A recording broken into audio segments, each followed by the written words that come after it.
Hello students, welcome to the channel English 360. I am Dhiraj Garg and today we are going to do the third chapter from your 11th English book Hornbill, and the name of the chapter is Discovering Tut. The saga continues and it is written by A.R. Williams. So Discovering Tut, the saga continues means that Tut was an Egyptian ruler and he died untimely at the age of 19, and there surrounds a mystery around his death and nobody knows how he died, and the guesses about his age at the time of death are also made. That is also not a correct age, whether he died at the age of 19 or not. And this chapter deals with the CT scan of his body, which was done on 5th January 2005, and initially his mummy means a preserved dead body, was discovered in 1922 by an archaeologist whose name was Howard Carter, and thereafter in 2005 his mummy was CT scanned. His dead body, which was preserved, was CT scanned. So discovering Tut means to discover the mystery related to his death and life, and the saga continues. The saga means a story. The story still continues. I mean, we have not been able to find the, you can say, mysteries related to his death. So this story is written by A.R. Williams.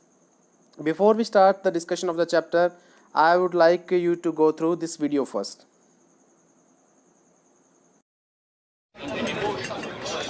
Inside the tomb of Tutankhamun, a crowd gathers on the edge of history. Dr. Hawas's team is nervous. No one wants to mishandle the pharaoh.